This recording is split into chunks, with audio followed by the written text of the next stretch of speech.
유모, 무서워요. 괜찮아요, 도련님. 지가 옆에 있어요. 칼을 빼든 포졸들 앞에서 천한 신분의 여인이 8살 도련님을 두 팔로 감쌌습니다. 역적의 자식이라는 멍에를 쓰고 외딴 섬으로 끌려가는 그 아이 곁에 끝까지 남은 사람은 단 한 명, 유모 복례뿐이었습니다. 권세도 없고 가진 것도 없는 그 여인이 품 안에 숨긴 것 하나가 있었으니 그것이 10년 뒤 세상을 뒤집어 놓을 줄은 아무도 몰랐습니다. 야담소년 TV를 찾아주셔서 감사합니다. 구독과 좋아요는 사랑입니다. 감동과 해악 그리고 권선징악이 있는 이야기 한 판 시작해 보겠습니다. 복례가 처음 그 집 문턱을 넘은 건 자식을 잃고 사흘째 되던 날이었습니다. 돌림병이 마을을 훑고 지나간 그 봄, 복례는 갓 젖을 떼기도 전에 핏덩이를 먼저 땅에 묻었습니다. 품 안이 텅 빈 것처럼 허전한데 젖은 계속 돌아 잠도 못 이루고 뒤척이던 밤들이었지요. 한대감댁 마님이 난산 끝에 위태롭다는 소식이 들려온 건 바로 그 즈음이었습니다. 복례는 아무 말 없이 보찜을 쌌습니다. 살아있는 아이에게 젖을 먹이는 것, 그것이 그 순간 복례가 할 수 있는 유일한 일이었으니까요. 도련님 이사는 복례의 품 안에서만 울음을 그쳤습니다. 다른 누가 안아도 버둥거리며 칭얼대다가 복례가 등을 두드리는 순간 언제 그랬냐는 듯 눈을 감아버렸습니다. 세월이 흘러 이산이 걷고 말을 하게 되었을 때도 그 아이의 손이 먼저 찾는 건 마님의 치마가 아니라 언제나 복례의 손이었습니다. 그러던 어느 오후였습니다. 복례가 바깥에 빨래를 걷고 있는데 대문 쪽에서 갑자기 쇳소리가 났습니다.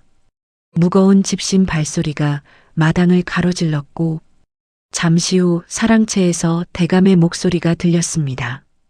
비명이라기엔 너무 낮고 외침이라기엔 너무 짧은 그런 소리였습니다. 역적을 포박하라. 복례는 빨랫감을 그 자리에 떨어뜨렸습니다. 마당은 삽시간에 뒤집혔습니다. 어제까지 고개 숙여 인사하던 하인들이 곳간 문을 열고 무언가를 챙겨 담장을 넘었습니다. 오래 함께 살던 사람들이 그렇게도 빠르게 남처럼 돌아설 수 있다는 것을 복례는 그날 처음 알았습니다. 복례가 먼저 찾은 건 마님도 대감도 아니었습니다. 뒤채 장독대 뒤에 웅크리고 있던 이산. 8살짜리 아이가 두 손으로 귀를 막은 채 눈을 꼭 감고 있었습니다. 도련님, 복례가 그 앞에 무릎을 꿇고 앉았습니다. 이산이 눈을 떴습니다. 그리고 아무 말 없이 복례의 품으로 파고들었습니다. 잠시 후 마님이 피를 흘리며 기어왔습니다. 마님은 말 한마디 없이 복례의 손을 잡아 무언가를 쥐어주었습니다. 작고 단단한 대나무 통이었습니다. 복례가 눈으로 물었습니다. 마님은 그저 고개를 한번 끄덕이고는 눈을 감았습니다. 복례는 그 죽통을 저고리 안 깊숙이 밀어 넣었습니다. 무엇인지는 몰랐습니다. 다만 마님이 마지막으로 챙긴 것이라면 함부로 열어서는 안 된다는 것만은 알았습니다. 대감은 그날 밤 형장으로 끌려갔습니다. 이산에게는 역적의 자식이라는 이름이 붙었고 경상도 끝 외딴 섬 유배령이 떨어졌습니다. 사람들은 복례가 따라 나선다는 말을 듣고 혀를 찼습니다. 죄인을 따라가면 너도 죄인이 된다고 제정신이냐고. 복례는 대꾸하지 않았습니다. 그냥 이산의 손을 잡았습니다. 유모, 무서워요. 괜찮아요, 도련님. 지가 옆에 있어요. 유배길은 시작부터 가혹했습니다. 한양을 벗어나자마자 흙먼지 가득한 산길이 이어졌고 쉬는 시간 한 번 없이 걸음을 재촉당했습니다. 8살짜리 아이의 작은 발에 물집이 잡히는 데는 반나절도 걸리지 않았습니다. 앞장선 군졸이 뒤를 돌아보지도 않고 소리쳤습니다. 빨리빨리 못 따라오겠어? 해지기 전에 고개 넘어야 한단 말이여. 이사는 입술을 깨물며 걸음을 옮겼지만 결국 비탈길에서 무릎을 꿇고 말았습니다. 복례가 말없이 이산 앞에 등을 들이밀었습니다. 엎이셔요, 도련님. 유모도 힘들잖아요. 지는 괜찮아요. 어서요. 군졸 하나가 코웃음을 쳤습니다. 저 몸으로 어디까지 버티려고. 복례는 들은 척도 하지 않았습니다. 이산을 등에 올리고 그대로 걸었습니다. 한 발, 또 한 발. 장정도 지쳐 쓰러지는 길을 복례는 등에 아이를 업은 채 묵묵히 걸었습니다. 군졸들이 더 이상 말을 붙이지 않았습니다. 날이 저물어 도착한 주막 헛간은 외양간 옆이었습니다. 이영 사이로 바람이 숭숭 들어오고 집단 위에 거적 하나가 전부였습니다. 복례는 이산을 그 거적으로 꽁꽁 감싸고 자신은 그 곁에 앉아 밤을 새웠습니다.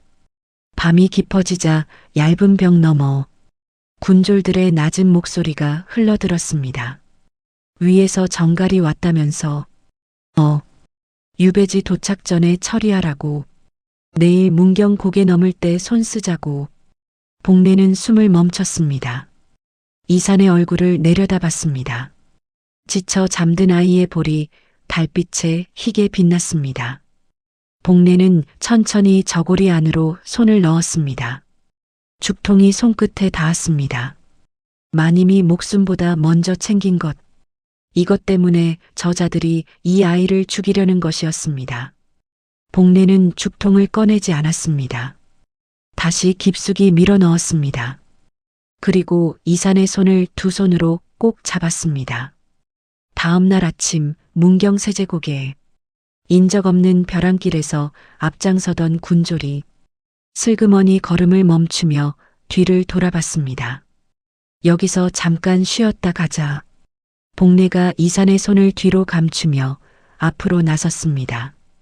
쉬실 필요 없어요. 어서 가시지요. 군졸의 눈이 가늘어졌습니다. 칼이 뽑히는 순간이었습니다. 산등성이 너머에서 말발굽 소리가 울렸습니다. 순찰 나온 광군 한 무리가 고개를 넘어오고 있었습니다. 군졸이 칼을 도로 꽂았습니다.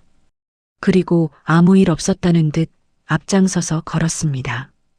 복례는 그제야 이산의 손을 놓지 않은 채 긴 숨을 내쉬었습니다. 유모, 저 사람들 왜 그랬어요? 아무것도 아니에요, 도련님. 그냥 걸어요. 이산은 더 묻지 않았습니다. 다만 복례의 손을 더 세게 쥐었습니다. 섬에 도착한 건 해가 지고 난 뒤였습니다. 선착장에 내리자마자 짠 바람이 얼굴을 때렸습니다. 못해서 보이지 않을 만큼 멀리 떨어진 섬. 나무도 제대로 자라지 못하는 척박한 바위섬이었습니다. 구경 나온 섬 사람들이 수군댔습니다. 역적 집안애라며. 어린 것이 무슨 죄가 있겠어. 쉿, 가까이 가지 마. 복례는 이산의 귀를 두 손으로 가렸습니다. 그리고 사람들 사이를 묵묵히 지나쳤습니다. 유배소는 마을 끝 언덕 위에 있었습니다. 문을 여니 퀴퀴한 냄새가 확 밀려왔습니다. 기둥은 한쪽으로 기울어졌고 천장 한켠에는 구멍이 뚫려 별이 보였습니다. 이산이 복례의 소매를 잡아당겼습니다. 유모, 여기서 자야 해요? 복례는 잠시 그 구멍난 천장을 올려다봤습니다. 그리고 소매를 걷어붙였습니다. 별 보면서 자면 좋지요 뭐. 도련님은 저기 앉아 계세요. 그날 밤이 되기 전에. 복례는 맨손으로 썩은 바닥재를 걷어내고 가져온 천으로 구멍난 벽을 틀어막았습니다. 차가운 바람이 조금 줄어들었습니다. 먹을 것이 없었습니다. 복례는 어두운 마을로 내려가 집집마다 문을 두드렸습니다. 돌아오는 건 닫힌 문과 침묵뿐이었습니다. 딱 한 집, 마을 어기 허름한 초가에서 허리가 굽은 노파가 문을 빼꼼 열었습니다. 역적 집안인 건 나도 아내만은. 어린애가 굶으면 안 되지. 노파는 식은 밥 한 덩이와 된장 조금을 내밀었습니다. 복례는 그것을 두 손으로 받아 가슴에 꼭 안았습니다. 눈물이 날 것 같았지만 꾹 참았습니다. 이산 앞에 밥그릇을 내려놓자 아이가 숟가락을 들다가 멈췄습니다. 유모는요? 지는 아까 먹었어요. 어서 드세요. 이사는 잠시 복례를 바라봤습니다. 그리고 천천히 밥을 먹기 시작했습니다. 다음 날 새벽 복례는 동이 트기도 전에 일어났습니다. 호미 하나를 구해 갯벌로 나갔습니다. 발이 진흙 속으로 푹푹 빠졌습니다. 손이 얼어 감각이 없어졌습니다. 그래도 멈추지 않았습니다. 조개를 한 바구니 캐면 쌀 한 줌, 낙지를 잡으면 나무 한 단. 복례는 그렇게 하루하루를 버텼습니다. 저녁이 되면 호롱불 아래 이산의 글 공부가 시작됐습니다. 복례는 글을 몰랐습니다. 하지만 어디선가 천자문 한 권을 구해와 이산 곁에 앉아 지켜봤습니다. 이산이 지쳐 고개를 떨구면 복례가 조용히 입을 열었습니다. 도련님, 억울하면 공부하셔요. 글 모르면 억울한 것도 말 못하는 법이니께요. 이산이 눈을 비비며 다시 책을 폈습니다. 첫 번째 겨울이 그렇게 지나갔습니다. 세월은 무심히 흘렀습니다. 갯벌에서 시작된 복례의 하루는 봄이 오고 여름이 가고 겨울이 다시 와도 달라지지 않았습니다. 그 사이 이사는 조금씩 자랐습니다. 10살이 되던 해 처음으로 복례 대신 물지개를 치겠다고 나섰고 12살이 되던 해엔 갯벌에 함께 나가 호미를 잡았습니다. 도련님은 공부나 하세요. 유모 혼자 두고 어떻게 들어가 있어요. 복례는 말리다 결국 두 사람이 나란히 갯벌에 서게 되었습니다. 해가 지면 이사는 여전히 책을 폈습니다. 복례가 구해다 준 책들이 방 한쪽에 조금씩 쌓여가고 있었습니다. 그러던 어느 해 가을, 고을의 새 사또가 부임했습니다. 조만득이라는 자였습니다. 부임 첫날부터 소문이 돌았습니다. 전 고을에서도 백성 등골을 빼먹기로 악명이 높던 자라고 소문은 금방 현실이 되었습니다. 유배인도 나라곡식 축낸다. 군포 내놓으라. 포졸들이 들이닥친 건 복례가 갯벌에서 막 돌아온 날 오후였습니다. 방 안을 뒤지며 쌀독을 열고 책상 위 벼룩까지 집어들었습니다. 이산이 앞을 가로막았습니다. 그건 손대지 마시오. 포졸이 이산을 밀쳐냈습니다. 15살 소년이 뒤로 나자빠졌습니다. 복례가 달려들었습니다. 잠깐만요. 복례는 부들부들 떨리는 손으로 저고리 안쪽을 더듬었습니다. 죽통이 손에 잡혔습니다. 잠시 눈을 감았습니다. 그리고 죽통 대신 옆에 묶어둔 작은 엽전 꾸러미를 꺼냈습니다. 갯벌에서 석 달을 버텨 모은 것이었습니다. 이걸로 안 되겠시오? 포졸이 낚아채듯 가져갔습니다. 그리고 돌아보지도 않고 나갔습니다. 방 안에 두 사람만 남았습니다. 이산이 복례의 손을 봤습니다. 엽전을 쥐었던 손이 텅 비어 있었습니다.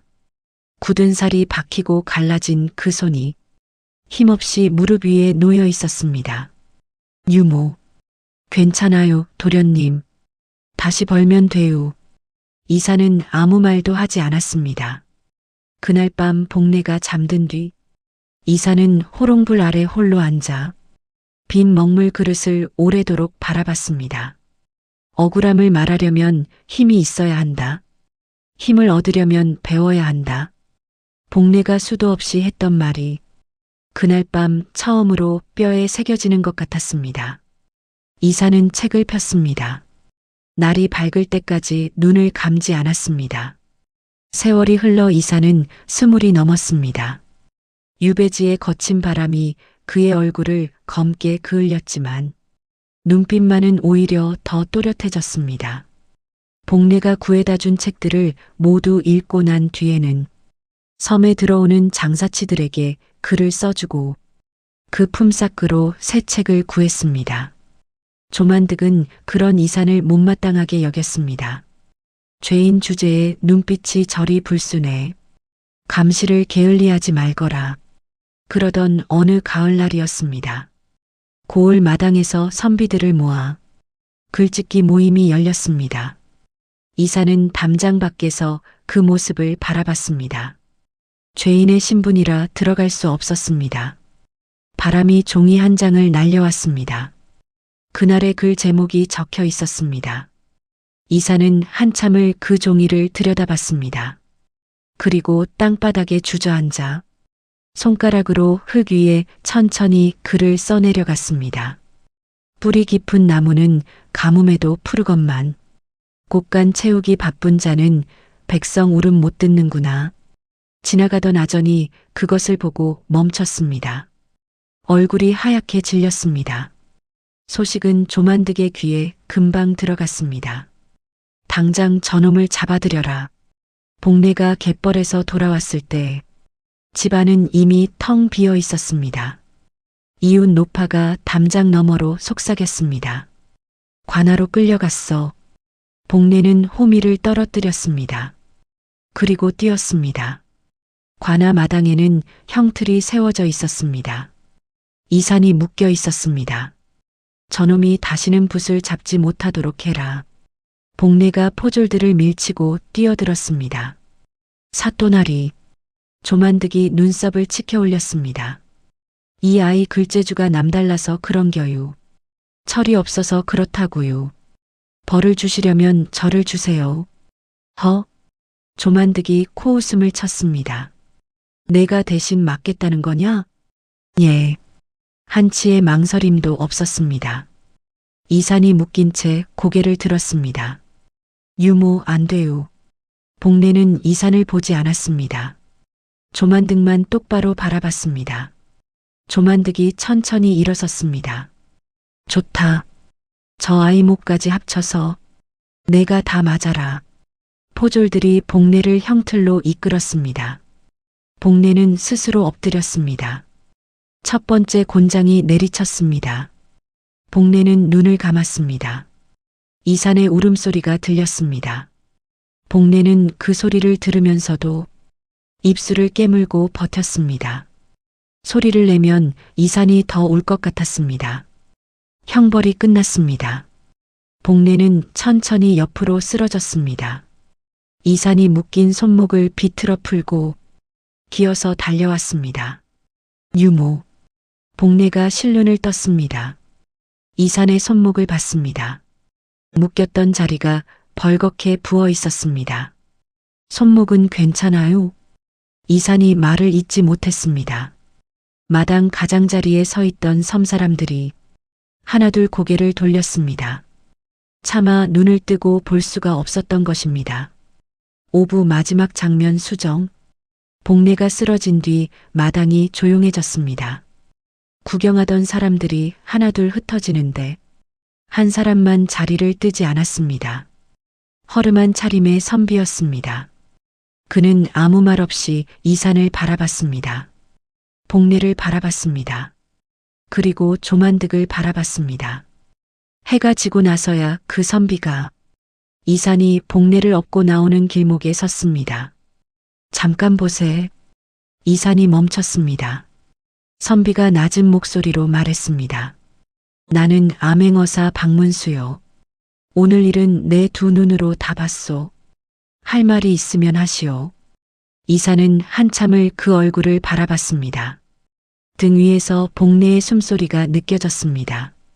그리고 천천히 저고리 안으로 손을 넣었습니다. 죽통을 꺼냈습니다. 어머니가 목숨으로 지킨 것입니다.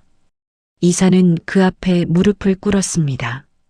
그리고 비단천을 펼쳐 보였습니다. 선비의 눈이 커졌습니다. 한참을 읽더니 조용히 입을 열었습니다. 어디서 난 것이오? 죽은 어미가 목숨으로 지킨 것입니다. 선비는 비단천을 도로 이산에게 돌려줬습니다. 그리고 아무 말 없이 자리를 떴습니다. 사흘이 지났습니다. 장대비가 쏟아지는 밤이었습니다. 관아 쪽에서 갑자기 함성이 터졌습니다. 암행어사 출두요. 담장을 넘는 발소리, 쏟아지는 횃불, 조만득의 고함 소리가 빗속에 잠겼습니다. 장터에서 이산이 만난 허름한 선비, 그가 바로 암행어사였습니다. 관아 마당에 포박된 조만득이 빗속에 무릎을 꿇었습니다. 그 옆으로 부하들이 줄줄이 끌려 나왔습니다. 암행어사가 이산에게 비단천을 돌려받아 횃불 아래 높이 펼쳐들었습니다. 이 문서가 모든 것을 증명한다. 최대감의 영모는 없었다. 이산의 아비는 충신이었으나 간신들의 모략에 희생된 것이다. 빗소리만이 관아 마당을 가득 채웠습니다. 비가 그친 다음 날 아침이었습니다. 섬에 유난히 맑은 햇살이 내려앉았습니다. 복례가 관아 마당으로 들어선 건 소식을 듣고 맨발로 뛰어온 직후였습니다. 마당 한켠에 서 있는 이산을 보자마자 다리에 힘이 풀렸습니다. 도련님, 이산이 한달음에 달려와 복례를 두 팔로 바쳤습니다. 유모, 우리 이겼어요. 아버지 억울함 풀었어요. 복례는 이산의 품에서 한참을 소리 없이 울었습니다. 대감마님, 마님, 보고 계십니까? 우리 도련님이 해냈습니다. 암행어사의 보고가 한양에 닿자 임금은 최대감의 가문을 복권시켰습니다. 이산에게는 벼슬이 내려졌습니다. 유배지를 떠나는 날 아침 섬 사람들이 선착장으로 나왔습니다. 십수년간 죄인 취급하며 손가락질하던 바로 그 사람들이었습니다. 아무도 말을 하지 못했습니다. 고개만 푹 숙였습니다. 복례가 먼저 그들에게 다가갔습니다. 다들 살기 팍팍하여 그리하신 거지요. 지난 일은 다 잊겠습니다요. 평안히 사세요. 사람들이 눈물을 훔쳤습니다. 두 사람이 배에 오를 때까지 선착장에서 고개를 숙이고 있었습니다. 한양으로 돌아온 이산은 가장 먼저 복례를 안채 윗자리에 앉혔습니다. 소식을 듣고 몰려온 친척들이 비단 보따리를 들고 줄을 섰습니다. 이산의 얼굴이 싸늘해졌습니다. 내가 갯벌에서 쓰러져 있을 때 어디 계셨습니까? 내 가족은 이분 한 분뿐이요. 썩 물러가시오. 친척들이 얼굴이 불그락푸르락해서 뒤도 안 돌아보고 나갔습니다. 복례가 이산의 소매를 잡았습니다. 도련님, 그래도 핏줄인데 너무 매정하게 하지 마세요. 이산이 복례의 손을 두 손으로 감쌌습니다. 유모. 예, 도련님. 앞으로는 유모라 부르지 않겠습니다. 복례가 눈을 깜빡였습니다. 이산이 천천히 무릎을 꿇었습니다. 어머니라 불러도 되겠습니까? 복례의 입술이 떨렸습니다. 도련님, 당치 않아요. 지 같은 천한 것 한 티. 어머니라니요. 천하다니요. 이산이 고개를 들었습니다. 눈이 붉어져 있었습니다. 이 세상 누구보다 귀하신 분이어요. 제 목숨을 살리셨고 제 아버지 억울함도 풀어주셨습니다. 부디 아들이라 불러주세요. 복례는 오래도록 말을 잇지 못했습니다. 그러다 떨리는 손을 들어 이산의 머리를 쓸어내렸습니다. 아들아. 그 한마디에 두 사람은 그대로 끌어안고 울었습니다. 한참 뒤 복례가 먼저 몸을 일으켰습니다.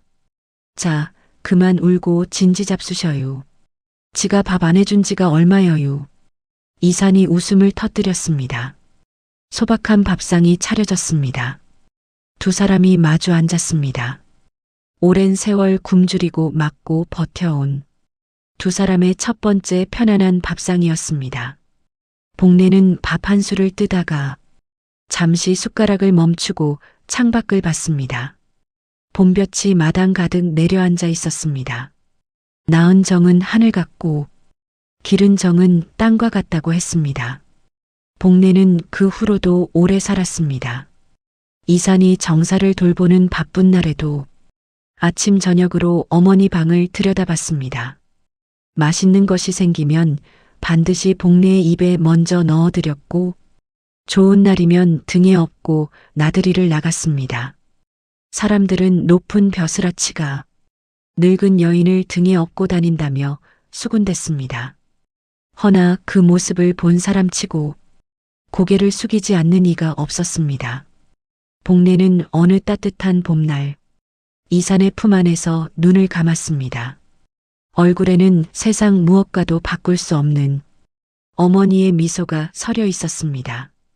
진정한 가족이란 핏줄로 이어지는 것이 아니라 서로를 위해 목숨을 거는 마음으로 맺어지는 것임을 이 이야기는 말하고 있습니다. 아참, 그리고 구독과 좋아요는 하셔야 되지만 알림 설정은 하지 마셔요. 지는 좋지만 여러분께서는 밤낮으로 울려대는 알림 소리에 유튜브 노이로제 걸릴 껴유. 그냥 댓글에 점 하나만 찍어주셔도 사랑으로 알겠습니다. 감사합니다.